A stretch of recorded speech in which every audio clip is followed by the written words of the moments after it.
Bismillahirrahmanirrahim. Assalamualaikum warahmatullahi wabarakatuh. Alhamdulillahirrahmanirrahim. Allahumma shalli ala Muhammad wa ala alihi wa sahbihi wa sallam. Rabbi shrah li sadri wa yassir li amri wahlul 'uqdatam min lisani yafqahu qawli. Bersama saya kembali Sri Sriani atau Misara. Dia rekan-rekan mahasiswa dan berbahagia. Kita berada pada materi inisiasi yang keempat, riset operasi. Operations Research. Dalam e-learning, bahan ajar, rekan-rekan mahasiswa bisa melihat ya summary atau rangkuman dari modul. Ya, modul kita ada modul 4 dan 5 mengingatkan bahwa pada sesi 3 telah dibahas metode grafik dalam linear programming LP yang digunakan untuk menyelesaikan masalah dengan dua variabel. Jadi selanjutnya ya sudah sama-sama yang lain memberikan tanggapan diskusi dan juga selamat buat yang menjawab kuis. Pasti akan lebih paham. Jadi ketika LP itu misal data produksi keuntungan per unit produk A sama dengan Rp40, produk B Rp30. Seperti itu, kemudian jam kerja yang tersedia mesin, misalnya mesin satu adalah 100 jam, mesin dua adalah 80 jam, maka waktu yang dibutuhkan untuk setiap produk yang A berarti mesin satu 2 jam per unit, mesin 2 1 jam per unit. Produk B berarti mesin satu 1 jam per unit, mesin 2 2 jam per unit. Ya seperti itu. Jadi formulasi linear programming mayoritas sudah benar ketika menjawab soalan dalam sesi diskusi. Selamat ya. Jadi intinya bagaimana memaksimalkan ya Z. Contohnya tadi ketika ada contoh produk dan waktu yang saya sebutkan tadi berarti 40A ditambah 30B. Gitu ketika diagram digambarkan kemudian ada titik poin dan ditemukanlah laba paling tinggi. Bagaimana kalau dengan metode simplex? Nah, pada bab ini kita membahas dengan metode simplex. Jadi matriks awal dan tabel simplex membentuk tabel simplex dengan variabel basis dan variabel keputusan. Silakan dibaca di PPT atau PDF yang ada pada bahan ajar. Kemudian tahap iterasinya. Menggunakan metode iteratif untuk menentukan solusi optimal dengan memilih kolom pivotnya dan baris pivot secara berturut-turut untuk mencapai keuntungan maksimum. Jadi solusi optimalnya kalau dihitung tetap sama saja, cuma simplex jadinya lebih simpel lagi, lebih cepat. Keuntungan maksimumnya itu kalau contoh soal yang sebelumnya artinya 40 dikali 20 ditambahkan dengan 30 kali 30.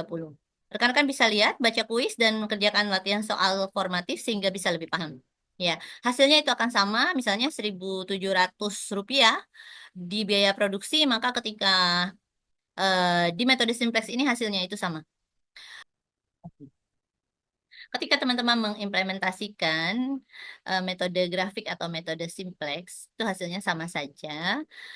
Dan kemudian ada pertanyaan, akan saya jawab di sini. Oh ya, pertanyaan pesan kemarin sebentar, saya cek. Bagaimana implementasi dalam dunia kerja ya dengan metode ini? Baiklah, bagi yang belum familiar dalam operations research, kemudian belum familiar lagi dalam penghitungan metode grafik atau metode simplex ini adalah lebih sering digunakan oleh para karyawan di manajemen produksi dan operasional. Ya, untuk mengoptimalkan penggunaan sumber daya. Sumber daya kan terbatas tentunya. Bagaimana kemudian implementasinya di dunia kerja itu satu manajemen produksi, ya misal dalam perusahaan manufaktur. Metode simplex dapat digunakan untuk menentukan jumlah optimal produksinya dari berbagai macam produk ya. Produknya, misal raw produknya ini, bla bla bla, dari supplier yang ini, bla bla bla, itu kita menghitung bagaimana memaksimalkan keuntungan sambil mempertimbangkan batasan waktu yang dipergunakan, mesinnya, jumlah pekerjanya, atau bahan baku. Kemudian yang kedua, implementasinya adalah perencanaan transportasi. Sebagaimana kita ketahui, transportasi juga kosnya besar. Jadi metode simplex digunakan untuk mengoptimalkan bagaimana rute pengiriman barang, yang mana rute ini dari gudang ke beberapa toko itu mesti shortest ya, efektif dan efisien. Jadi pekerja atau anggaran yang digunakan juga bisa maksimal untuk goal project tersebut, memaksimalkan efisiensi atau output kerjanya. Itu sejalan dengan penggunaan sumber daya ya. Poin yang ketiga adalah penggunaan sumber daya. Jadi kalau transportasinya itu ketika meminimalkan biaya transportasi sambil mempertimbangkan kapasitas pengiriman dari permintaan toko. Kemudian poin ketiga tadi penggunaan sumber daya. Jadi dengan em, implementasi metode simplex yang kita pelajarin ini dapat menghitung bagaimana menentukan pembagian sumber daya yang tepat. Ya, seperti jumlah pekerja dan anggaran tadi untuk memaksimalkan goal project.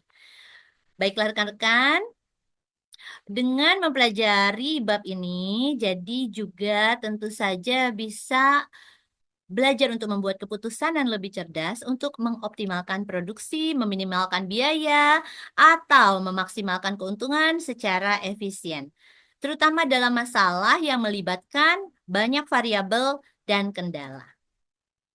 Demikianlah, saya ingatkan senantiasa untuk tidak pernah surut semangat belajar. Sebagai pembelajar mandiri, ingat selalu everyone is awesome dan berbahagialah menjadi pembelajar. Ada pesan dari misal Life is about struggle ya. Robert Frost. Robert Frost mengatakan ketika struggle banyak sekali ya, hektik banget, rekan-rekan memiliki kerjaan yang menumpuk, deadline kerjaan yang sangat hektik, kemudian harus mengerjakan tugas kuliah dengan deadline juga yang harus diperhatikan dan ada tugas diskusi dan latihan formatif, kuis supaya hasilnya optimal dalam pembelajaran mandiri di e-learning kita. Maka ingat, it goes on. Itu semua akan senantiasa berjalan, berlalu, dan kemudian rekan-rekan akan segera wisuda. Ingat saja hal itu. Semua ini tidak akan pernah sia-sia. Semua pembelajar akan merasakan itu. Dan untuk itulah senantiasa saya ingatkan untuk berbahagia dalam belajar, happy learning, happy working, and happy researching. Oke, itu saja dari saya. Semoga bermanfaat. Sampai jumpa lagi. Terima kasih banyak atas semua pesan, semua harapan, semua reminder. Semoga selalu saling doa. Wassalamualaikum warahmatullahi wabarakatuh. Salam sejahtera. See you.